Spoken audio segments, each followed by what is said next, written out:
Isa akong driver na may edad na, may asawa na at pamilya. Akala ko talaga tapos na ang kwento ng mga kilig at tukso sa buhay ko. Pero isang araw, dumating si Ma'am Clarice, ang dalagang amo kong galing Amerika. Sa kotse nagsimula ang simpleng kwentuhan, simpleng biro at pilyang titig. Hanggang sa isang lihim na halik sa lumang tambakan ang naganap. At ang mga gabing kami lang ang nakakaalam ng totoo. Alam kong bawal, alam kong panandalian lang, pero isa lang ang masasabi ko. Sobrang swerte ko, kahit na driver lang ako. Dear Miss Love, ito po ang kwento na nais kong ibahagi sa inyong programa. Ako po si Roberto, pero mas kilala ako ng lahat bilang Mang Bert. 52 na ako at mahigit 20 taon na ring nagmamaneho para sa pamilya ni Don Ramon. Matagal ko nang kilala ang mga anak niya, mula sa pagkabata hanggang sa paglaki nila. Isa sa kanila si Clarice. Bunsong anak nila na noon ay umalis papuntang Amerika para doon mag-aral at doon na rin nagtrabaho. Sa totoo lang ho, parang anak-anakan na rin ang turing ko sa kanya noon. Ako ang nagsusundo sa kanya sa eskwelahan. Ako ang nagdadala ng mga gamit niya tuwing may outing. At ako rin ang madalas na tagapagpadala ng lihim niyang binubulong noon sa likod ng kotse. Ngayon, halos isang dekada na ang nakalipas. At narito ako sa NAIA Terminal 1, naghihintay sa pagbabalik ng batang yun, na ngayon ay isang ganap na dalagang-dalaga na. May asawa ho ako, si Marites. 3 dekada na kaming nagsasama. May 2 kaming anak, parehong may pamilya na rin. Sa edad kong ito, hindi ko naakalain na may mangyayari pang kakaiba sa buhay ko. Ang iniisip ko na lang palagi ay kung paano magpundar para sa pagtanda ko at kung paano patuloy na magtrabaho para makatulong sa mga anak ko paminsan-minsan. Pero siguro nga, may mga bagay na hindi inaasahan. At magsisimula iyon sa araw nang muling dumating si Madam Clarice. Bitbit ko ang karatulang may pangalan niya. Siksika ng paliparan, puro balikbayan boxes, yakapan ng mga pamilya at ingay ng mga porters. Sanay na ako sa ganitong eksena, pero iba ang kabog ng dibdib ko ngayon. Hindi ko maipaliwanag kung bakit. Siguro dahil matagal ko nang hindi nakita si Ma'am. At sa mga balita nga ng pamilya niya lalo raw siyang gumanda habang nasa Amerika. Maya-maya, nakita ko na siyang lumabas. Nakaputing dress na hanggang tuhod. May dalang malaking bag. At kahit simpleng ayos lang, ay lutang na lutang ang alindog niya. Payat siya noong teenager pa. Pero ngayon, grabe, sobrang sexy. Para bang artista. Mas maayos na ang tindig niya, mas may kumpiyansa sa sarili. At sa ngiti niyang iyon nang makita ako, para akong natulala. Actually, hindi lang ako ang napanganga nun. Marami kami, lalo na nung lumapit siya sa akin. Mang Bert, sigaw niya, sabay lapit at yakap sa akin. Hindi ko inaasahan yun. Amoy ko agad ang bango ng pabango niya. Malamig pa ang balat niya mula sa aircon. Para akong binuhusan ng malamig na tubig. Madam, naku ang laki-laki na ng pinagbago niyo Parang hindi man lang kayo tumanda, lalo kang gumanda, sabi ko. Natawa siya. Bolero ka pa rin, Mang Bert, pero salamat Ikaw pa rin pala ang susundo sa akin. Pero in fairness, Mang Bert parang hindi ka rin nagbago. Parang lalo ka yatang gumagwapo. Naku naman, madam. Binola niyo pa ako. Sino pa ba ang susundo sa inyo? Ako naman talagang nakatoka sa inyo mula noon pa. Sagot ko sa kanya. Sabay abot ng bagahe niya at nilagay sa kotse. Pagkapasok namin sa van, nagmaneho na ako papalabas ng airport. Tahimik muna siya. Nakatingin sa labas ng bintana. Maya-maya nagsalita siya. Ang dami palang nagbago dito, Mang Bert, no? Ang dami ng mga gusali. Mas maingay pa at masiksikan. Oo nga, madam. Pero doon sa asyenda sa Pampanga, tahimik pa rin. Doon muna raw ho kayo magbakasyon, sabi ng daddy mo. Ngumiti siya at tumango. Oo, doon daw muna ako para makapagpahinga. Ang totoo niyan, gusto ko talagang makalayo muna sa stress. Ang hirap din pala sa abroad, Mang Bert. Hindi lahat ng akala mong maganda ay maganda nga. Narinig ko ang bigat sa boses niya. Gusto ko sanang magtanong kung may problema siya, pero pinigilan ko na lamang ang sarili ko. Hindi naman ako dapat makialam, dahil driver lamang ako. Habang nasa biyahe, hindi ko maiwasang maalala ang mga panahong bata pa siya. Yung tipong ako ang pinapakiusapan niyang huwag magsumbong sa daddy niya kapag may lakad siyang hindi pinapaalam. Ako rin ang kausap niya kapag nag-aaway sila ng kuya niya. Parang tatay-tatayin na rin talaga niya ako noon. Kaya ngayong ganito na siya, dalagang-dalaga na, hindi ko alam kung bakit parang iba ang dating sa akin. Siguro dahil matagal ko siyang hindi nakita. Siguro dahil nasanay akong puro asawa ko at mga apo ang mga kasama ko sa bahay. At ngayong may isang babaeng maganda, mabango, at bata sa tabi ko, bigla akong naramdaman ang pag-iiba ng hangin sa paligid ko. Pagdating namin sa asyenda, sinalubong siya ng mga kasambahay. Ako naman ay abala sa pagbababa ng mga bagahe niya. Mang Bert, dito na lang muna sa guest room ang mga gamit. Mamaya ko naayusin yung ibang baleta, sabi ni Clarice. Opo, madam. Nang maiyakyat ko ang mga gamit, napansin kong siya mismo ang nag-aayos ng damit niya sa aparador. Hindi na niya pinahintulutan ang mga katulong.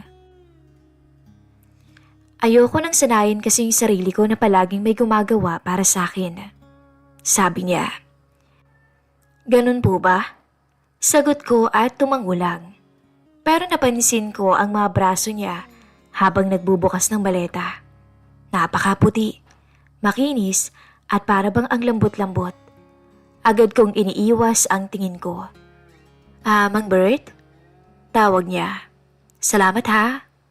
Kung wala ka, ewan ko na lang talaga. Ngumiti lang ako. Trabaho ko lang po, madam. Ngumiti rin siya. Pero yung may kakaibang lambing.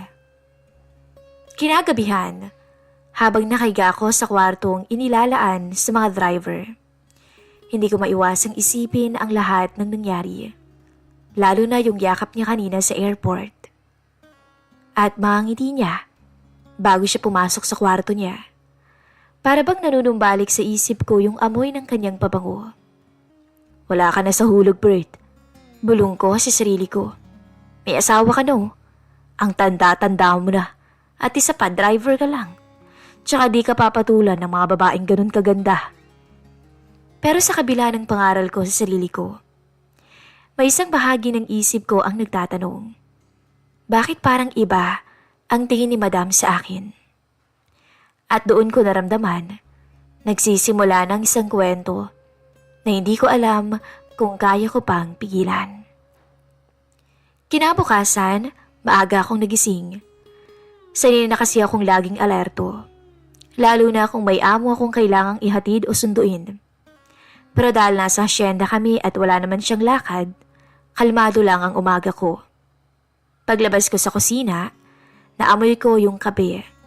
Doon ko nakita si Ma'am Clarice. Nakasuot lang ng simpleng short at maluwang na t-shirt. Parang natigilan ako saglit. Hindi ko siya sanay makita ng ganun. Noon kasi, palaging pino yung suot niya. Nakabistida o nakablouse na maayos. Pero ngayon, parang ibang-iba yung aurang daladala niya. Para bang mas kampante na siya at mas natural. "Good morning, Mang Bert." Bati niya habang nakaupo at nakatukod ang baba sa kamay. Nakatinging parang nanunukso. "Good morning din po, madam." Sagot ko, sabay iwas ng tingin. Pinilit kong magpaka-profesional. Kahit sa loob-loob ko, iba na ang pakiramdam ko. "Halika, magkape ka muna." Yaya niya. Ako ang nagtimpla, baka masabi mo puro lang ako utos eh. Umupo ako sa tapat niya. "Hindi naman po, sanay na rin akong alagaan kayo noon pa man." Ngumiti siya, pero may kung anong pilya sa tono niya nung magsalita siya. Sa inyo? Sino naman ang nag-aalaga sa'yo ngayon, Mang Bert? Wala na yata ah." Napatigil ako. "Meron pa rin naman, madam. Si Mrs. Oo nga pala. May asawa ka. Pero wala naman dito, di ba? Ikaw lang mag-isa rito sa asyenda." Natawa siya nang makita niyang natigilan ako. "Biro lang, Mang Bert. Ang seryoso mo kasi eh." Pero kahit biro, ramdam ko ang laman ng sinabi niya. Makalipas ang ilang oras, nagpaalam siya na gusto niyang maglakad-lakad sa hardin. Sinamahan ko siya. Pagkaupo namin sa upuang kahoy, binigyan ako ng biskwit at juice ng isa sa mga kasambahay. Doon na nagsimula ang mas mahabang usapan. "Alam mo, Mang Bert," panimula ni Ma'am Clarice, "sa Amerika halos wala akong kasama. Puro trabaho, bahay, trabaho ulit. Kaya ngayong umuwi ako, gusto kong maramdaman yung may nag-aalaga naman sa akin. Nandito naman po ang pamilya niyo, madam ah. Family is different. Iba pa rin yung may kasama kang laging nariyan. Alam mo yun, yung tipong hindi lang dahil kailangan, kundi dahil gusto." Napatingin siya diretso sa mga mata ko. Para ako nakuryente. Kayo ho ba, madam? May boyfriend na ho ba kayo roon?" Tanong ko para ilihis ang usapan. Ngumisi siya. "Meron. Dati. Ngayon wala na. Kasi puro sakit ng ulo lang eh." "Sayang naman, ma'am. Ang ganda-ganda niyo pa naman na." "Ganda lang ba, Mang Bert?" Tanong niya sabay kagat ng labi. Parang natuyuan ako ng lalamunan. Hindi ko alam kung may iba pa siyang ibig sabihin. Mabait din siguro, madam. Napakabait niyo." "Yun lang?" Sabi niya ulit. Sexy rin, madam." "Yan." Pilya niyang tawa. Natahimik tuloy ako saglit. Mang Bert?" Tawag niya ulit. "Bakit parang nahihiya ka na sa akin? Hindi ka ba sanay na ako na yung makulit ngayon?" Umiti ako, kahit medyo naiilang. "Sanay po ako sa inyo, madam. Pero hindi lang ako sanay na ganyan ang usapan natin." "Anong ganyan?" Tanong niya habang sinusuksok ang buhok sa tenga niya. "Yung medyo malandi po." Natawa siya ng malakas. "So sinasabi mong malandi ako?" Umiling ako. "Hindi ko po sinasabi. Sabi ko lang parang iba." Sagot ko. Paano kung sabihin kong totoo naman na marunong rin pala akong mambola, manukso, at magparamdam ng... Natigilan ako. Hindi ko alam ang sasabihin. Sa loob-loob ko, may kung anong kilig. Nakakahiya mang aminin, pero sa edad kong to parang bumalik ako sa kabataan. Bigla siyang sumeryoso. "Mang Bert, alam mo ba, doon sa Amerika, iba doon, ibang-iba, walang pakialamanan ng mga tao." "Wala ho bang tsismosong kapitbahay doon?" "Wala, pero maraming gwapo, parang ikaw." Natawa ako sa sinabi niya. "Sa tingin mo ba, Mang Bert, makakahanap ako ng totoong magmamahal sa akin?" Madam, may tamang oras ho para sa lahat. Darating din po ang para sa inyo." Paano kung hindi dumating? Pwede bang ikaw muna?" Napatingin ako sa kanya. "Ho?" Natawa lang siya tapos umalis na. Wala. Yun ang sabi niya. Kinahaponan, nagpahatid siya sa may bayan para mamili ng ilang gamit. Habang nasa van kami, nagpapatugtog ako ng radyo para mag-ingay naman. Pero maya-maya pinatay niya yun. Mas gusto kong magkwentuhan tayo kaysa makinig ng radyo, sabi niya. Natuwa ako ng pilit. Ano naman hong pagkukwentuhan natin, madam? Anything? Kahit tungkol sa asawa mo? Ang swerte ng misis mo, Mang Bert, no? Biruin mo, ang tagal-tagal nyo na pero hindi ka nagloko. Siyempre naman po, 3 dekada na kaming magkasama pero never akong gumawa ng kasalanan sa kanya. 3 dekada? Ulit niya. Wow, hindi ka ba napapagod? Pagmamahal po yun. Ang pagmamahal hindi napapagod o hindi nakakapagod, sabi ko.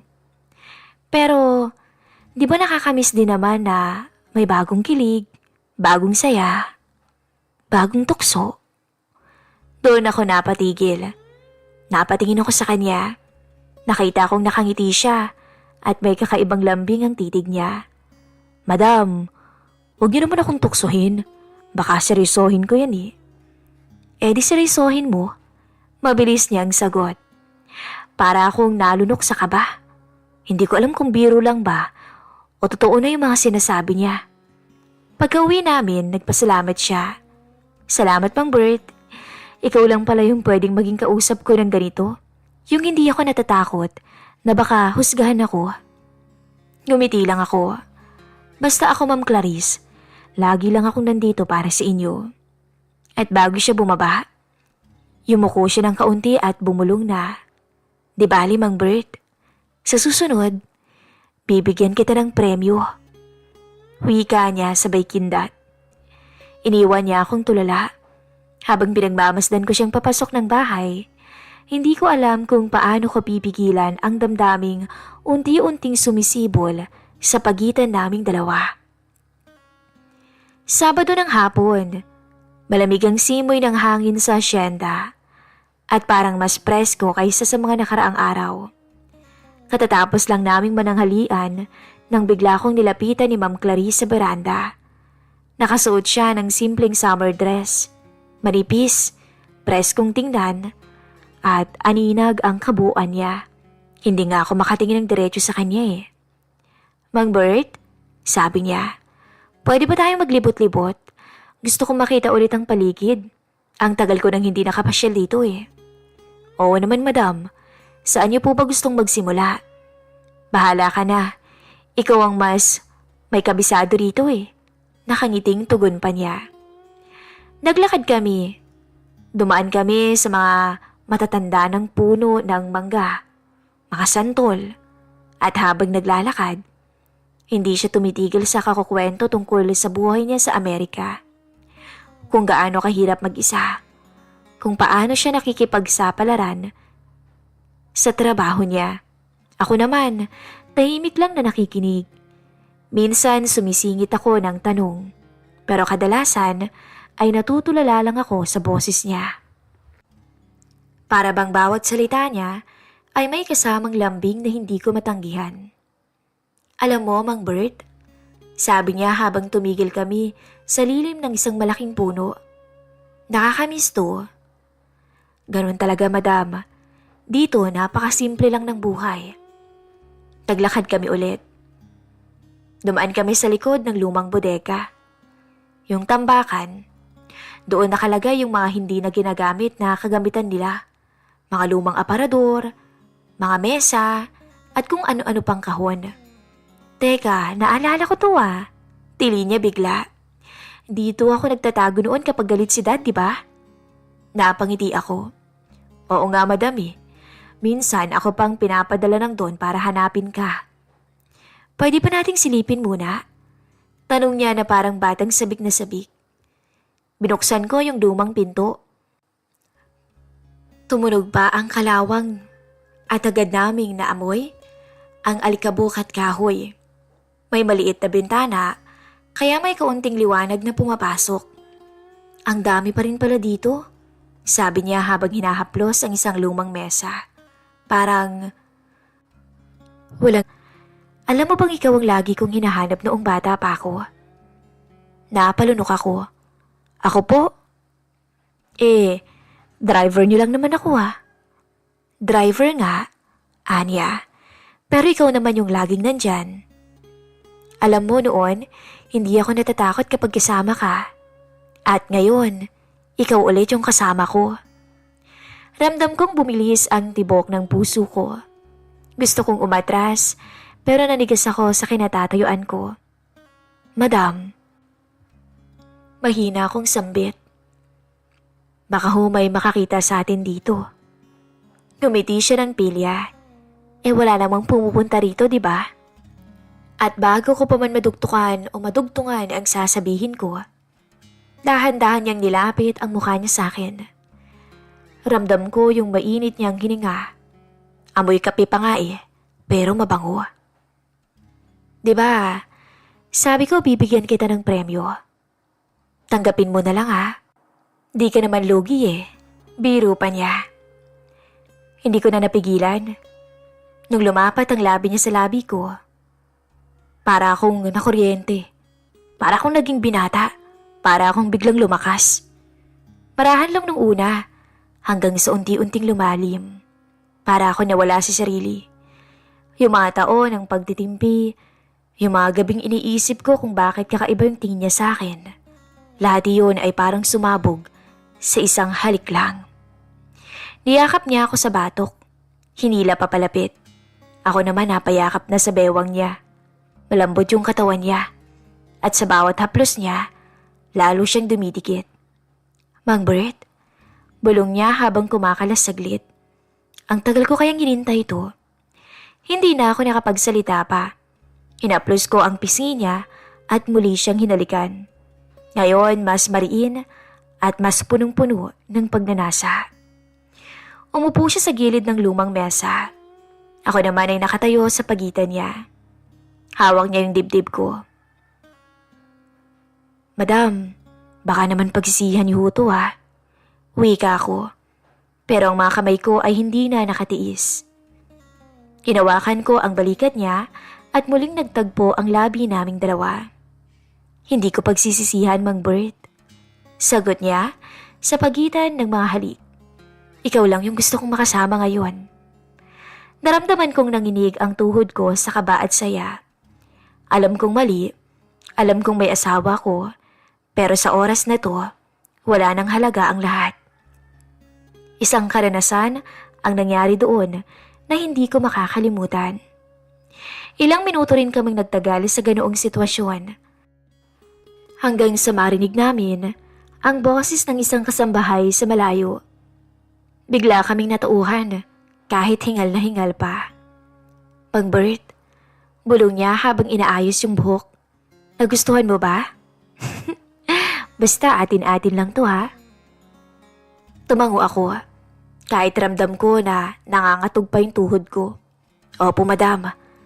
Lihim lang. Promise. Lumabas kami ng bodega na parang walang nangyari. Pero sa loob-loob ko, alam kong may malaking nangyari. May linya kaming nalampasan. At mula ngayon, hindi na magiging pareho ang tingin ko kay Ma'am Clarice. Pagdating ng gabi, habang nakahiga ako sa aking maliit na kwarto, hindi mawala sa isip ko yung mahalik niya, yung init ng katawan niya at yung salitang binitawan niyang, ikaw lang yung gusto kong makasama ngayon. Kinagabihan matapos ang nangyari sa tambakan ng gamit, hindi pa rin ako mapakali. Habang nakahiga ako sa maliit kong kwarto sa gilid ng garahe, paulit-ulit bumabalik sa isip ko yung init ng halik ni Ma'am Clarice. Para ba akong binata ulit? Hindi makatulog dahil kabado. Bert, ano ba yung pinasok mong gulo? Bulong ko sa sarili ko. May asawa ka, huwag mong kalimutan. Pero kahit anong pigil ko sa sarili ko, nangingiwabaw pa rin ang alaala niya, ang malambot niyang labi, at ang matang parang laging may ibig sabihin.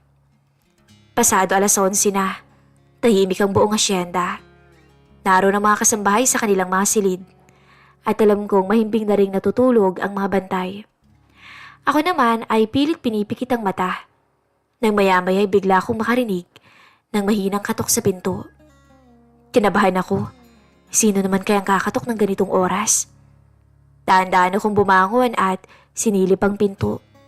Binuksan ko ng kaunti at doon ako nagulat sa aking nakita. Si Ma'am Clarice, nakatayo sa dilim, nakasuot ng manipis na night dress. Madam, bulong ko agad. Bakit ho kayo nandito? Baka mamaya may makakita sa inyo. Ngumiti siya. Pilya pero may halong lambing. E di kung makita nila, e di sabihin na lang nating nag-inspeksyon ako. Inspeksyon sa ganitong oras. Pwede naman, di ba? Sabay pasok niya sa kwarto ko. Maliit lang yung silid ko. Isang kama, maliit na mesa, at lumang bentilador. Hindi ito karapat-dapat para sa isang babaeng gaya niya. Pero imbis na mahiya, nakangiti siyang umupo sa gilid ng kama. Alam mo, Mang Bert, panimula pa niya. Hindi ako makatulog kanina pa. Paulit-ulit kong naiisip yung nangyari sa tambakan. Dahan-dahan siyang sumandal sa balikat ko.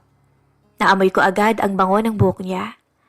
Halong shampoo at ang natural niyang halimuyak. Napapikit ako. Madam, mahina akong sambit. Clarice, sabi niya, huwag mo akong tawaging madam kapag tayong dalawa lang. Clarice lang. Napangiti ako.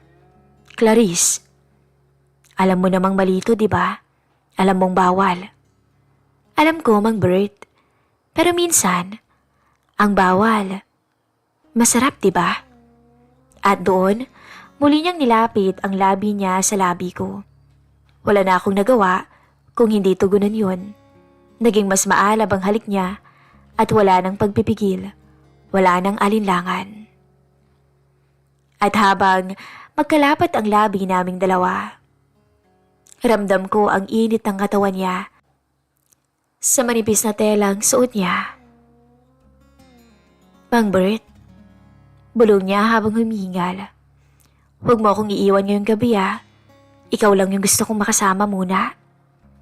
Sigurado ka ba, Clarice? Oo, matagal na akong sigurado. Noon pa. Wala na akong nagawa. Bumigay na rin ako sa tinatawag nilang tukso. Ilang oras kaming magkasama sa maliit kong silid. Nakikinig sa mga huni ng kuliglig sa labas at sa ingay lamang ng bentilador. Doon ko naramdaman na kahit bawal, kahit mali, may kakaibang saya sa piling niya. Pagkatapos, magkatabi kaming nakahiga. Tahimik lamang siya at nakasiksik sa dibdib ko. Ako naman ay gulong-gulo ang isip. Clarice, maingat kong sabi. Paano kung malaman ng pamilya mo?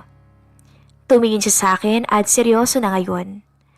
Kaya nga lihim Mang Bert Wala dapat makaalam. Basta habang nandito ako, tayo muna.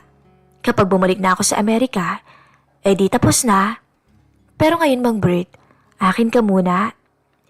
Parang tinusok ang puso ko. May halong tuwa at sakit.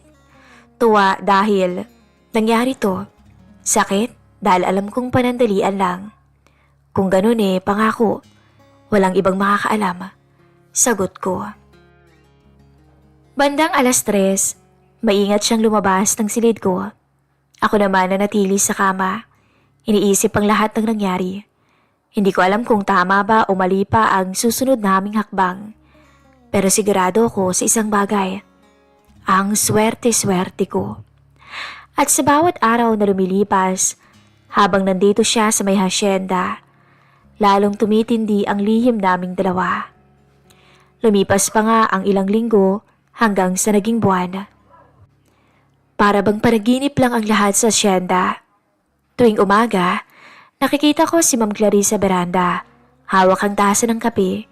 Ngingiti lang siya na parang may alam kaming lihim na walang ibang nakakaunawa. Tuwing hapon naman, maglalakad kami sa paligid, mag-uusap tungkol sa buhay, at minsan ay hawak siya sa braso ko na parang natural lang. Pero sa likod ng lahat, ramdam kong may oras na nagtatakda. Hindi siya habang buhay dito. Balikbayan lamang siya at alam naming pareho na darating ang araw ng pag-alis niya. Isang umaga, Kinausap siya ni Don Ramon sa sala. Ako ay nakatayo sa gilid, nakikinig kahit hindi dapat. Clarice, sabi ng Don, naayos ko ng ticket mo anak ha? Tumango lang si Clarice. Thanks Dad, Anya. Pagalis ng Don, lumapit sa akin si Clarice. 1 linggo na lang pala, sabi niya. Ganun talaga madam, Clarice. Sagot ko, may trabaho ka ring dapat na balikan. Pero ramdam ko ang bigat sa dibdib ko. At lalo pang bumigat nang hawakan niyang kamay ko at pigilan akong umalis. Pwede ba, bago ko bumalik, 1 gabi pa? Gusto kong ako lang at ikaw lang ulit. At tung dumating ang gabi bago ang alis niya, tahimik ang buong hasyenda, tulog na ang lahat. At gaya ng nakasanayan, dumiretso siya sa maliit kong silid. Pero ngayon, mas seryoso siya at walang halong biro. Mang Bert, mahinang sabi niya, salamat kasi ikaw yung naging kasama ko dito. Kung wala ka, baka mas lalong nakakalungkot at boring yung bakasyon ko. Salamat din Clarice, dahil hindi ko to makakalimutan. Sa tanda kong to, napakaswerte ko. Kinabukasan, maaga kaming bumiyahe. Tahimik siya sa likod ng van, nakatanaw lang sa bintana. Ako naman ay nakatutok sa manibela. Pero sa isip ko, bawat kilometro ay parang isa-isang binabawa sa oras naming magkasama. Pagdating sa airport, nilabas ko ang mga bagahe niya. Bago siya pumasok, lumapit siya sa akin. Bert, sabi niya, kahit hindi tayo pwede, ikaw pa rin ang lalaking naging espesyal sa akin. Thank you sa masarap, masayang bakasyon. Hindi ko alam kung paano sasagot. Ang nagawa ko lang ay ang hawakan ang kamay niya sandali at sabihin, mag-iingat ka Clarice. Sana'y maging masaya ka kahit saan ka man naroroon. Ngumiti siya. Sana ikaw din. At tuluyan na siyang pumunta sa loob. Hawak ang passport at ticket. Naiwan akong nakatayo sa parking area. Pinagmamasdan siyang papalayo. Habang bumabalik ako sa may hasyenda mag-isa, pakiramdam ko parang nabawasan ako. Wala na ang halakhak niya, wala na ang mga pilyong tingin niya, wala na ang mga gabing punong-puno ng lihim. Bumalik ako sa dati kong buhay, bilang isang driver na may edad na may asawa pa ring naghihintay sa bahay. Pero alam kong hindi na ako kagaya ng dati. Pag uwi ko, naiga ako sa kama kong maliit. Pinikit ko ang mga mata ko at naalala ko ang lahat. Mula sa unang yakap sa airport hanggang sa huling gabing magkasama kami. Lahat yun ay parang kwentong bawal pero totoo. At sa huli, nagtanong ako sa sarili ko. Siguro nga mali, pero kung mali man yun, iyon ang pinakamatamis na pagkakamali na hindi ko makakalimutan sa tanang buhay ko. At ito po, ang maswerteng kwento ng aking buhay. Maraming salamat po sa mga nakinig at sa pag-eri ng aking istorya sa inyong programa, Miss Love. Hanggang dito na lamang po, nagmamahal, Roberto.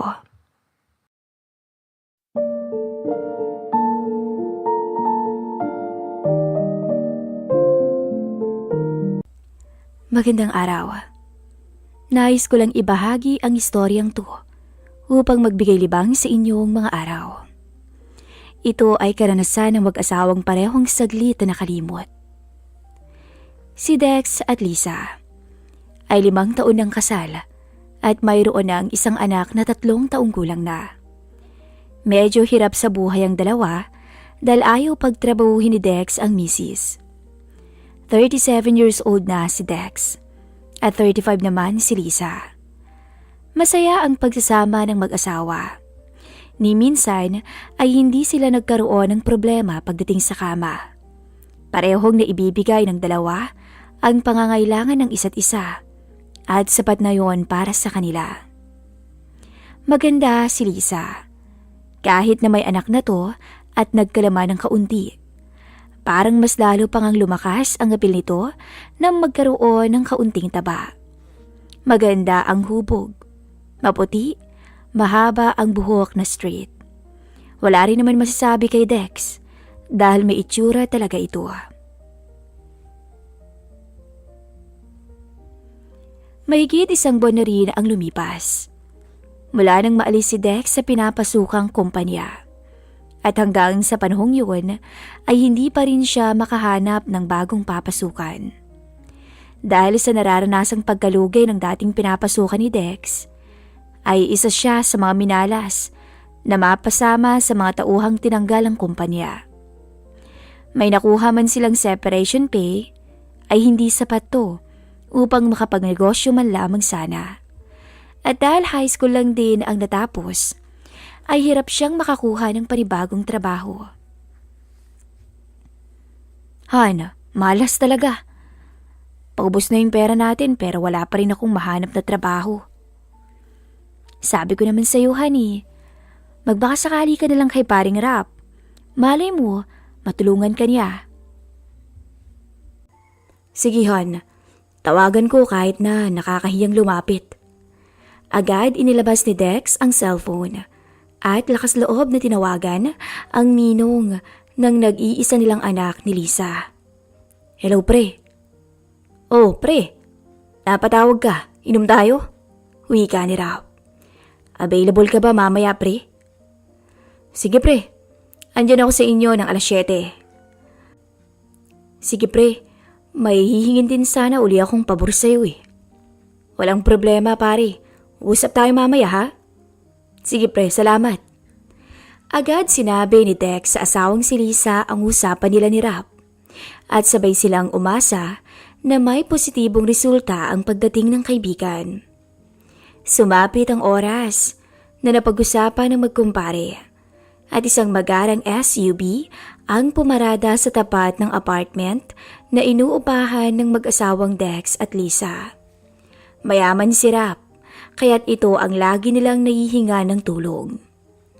Buong ngiting sinalubong naman ni Dex ang kumparing si Rap na nooy bumababa na sa magara nitong sasakyan at bitbit ang isang mamahalin na alak. Matapos ang kumustahan, ay pumasok na ang magkumpare sa loob ng bahay at dumiretso sa kusina kung saan nandun din si Lisa at kasalukuyang naghahain para sa kanilang hapunan. Matapos ang hapunan, ay agad binuksan ni Rap ang dalang alak at sinimulang magsalin sa baso nito. Ano bang problema, pre? Tanong nito. Kakapalan ko na ulit yung mukha ko, pare. May 1 buwan na akong walang trabaho eh. Magbabaka sakali lang sana ako na baka may alam kang mapapasukan ko. Akala ko pa naman kung ano na, pre.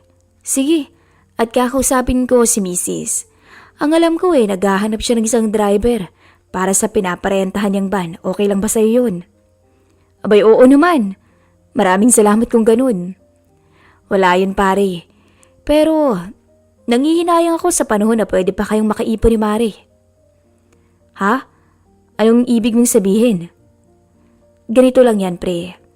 Kung kaya naman na sabay kayong magtrabaho ni Mare at sabay kayong kikita papayagan mo ba? Tanong ni Rap. Oo nga naman, Han. Total, pwede naman paluwasin ko si nanay para may makasama si Gino dito sa bahay eh. Pag-isipan mo, pare. Pwede kong ipasok si Mari sa office.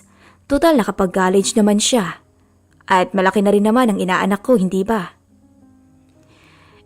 Kung gusto naman pare ni Lisa, sige na.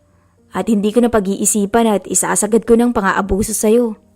Wika ni Dex. Sa pangyayaring iyon, ay tuwang-tuwa si Lisa. Dahil alam niyang magiging maluwag na rin ang buhay para sa kanila. Hindi na sila mahihirapan at mabibili na rin niya sa wakas ang mga nais na bilhin para sa anak at asawa. Patuloy ang inuman ng magkumpare at paminsan-minsan ay tumatagay din si Lisa. Hanggang sa mapansin niya ang panakaw-nakaw na pagsulyap sa kanya ni Rap na nooy tinatabla na rin ang epekto ng alak. Han, mag-shower lang muna ako at mauna na rin ako sa inyo. Sige Han, kami na ni paring Rap ang bahala dito. Sige, Han. Paano pare? Mauna na ako sa inyo, ha? At salamat na rin pala sa mga tulong mo. Sige, Mare, walang problema. Tumagal pa ng ilang oras ang inuman hanggang sa tuluyan ng nalasing si Dex. Agad naman siyang inalalayan ni Rap at inihiga sa sofa, tsaka naisipan nitong katukin sa kwarto si Lisa at magpaalam na uuwi na. Mula sa tapat ng kwarto ay tila biglang nagbago ang isip ni Rap dala ng epekto ng alak. Maingat niyang pinihit ang doorknob upang sa ganoon ay hindi rin magising ang inaanak mula sa katabing silid. Dahan-dahan na binuksan ni Rap ang pinto ng silid at tiningnan ang nooy mahimbing na natutulog na kumare. Hindi siya makapaniwala sa naiisip na gagawin niya.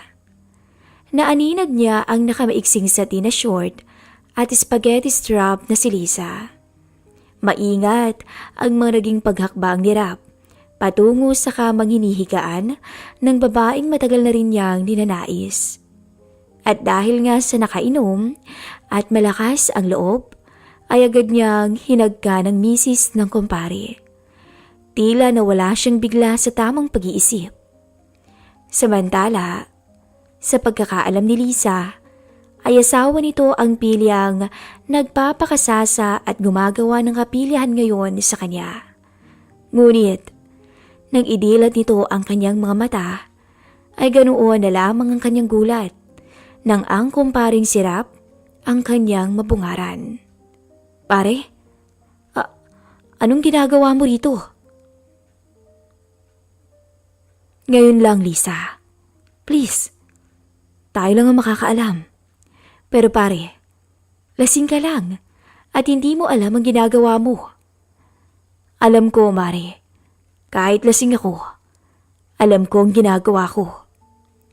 Hindi malaman ng misis kung aawatin pa ba niya to o hahayaan na lamang dahil na rin nadala siya sa ginawang kapilyuhan ito. Si Dex, nasaan? Tanong ni Lisa. Tulog na tulog sa sala, Mare. Baka mahuli tayo ni Dex, pare eh. Hindi na magigising yun. Lasing na yun, Mare. Wala nang nagawa si Lisa, kundi sumunod sa agos ng kasalanan. Kinalimutan parehas na meron na silang kapwa mga asawa. Nagpatianod sa bugso ng nararamdaman. Itinalapon ang mga kasuotan at kasunod nun ay ang pagbibigay at pag-aalay ng sarili sa lalaking hindi naman niya asawa. Halos mabaliw to dahil sa mas nakalalamang talaga ang kumpare. Nang pareha sa mahimasmasa ng dalawa, ay nag-usap sila na walang makakaalam ng lihim na namagitan sa kanila.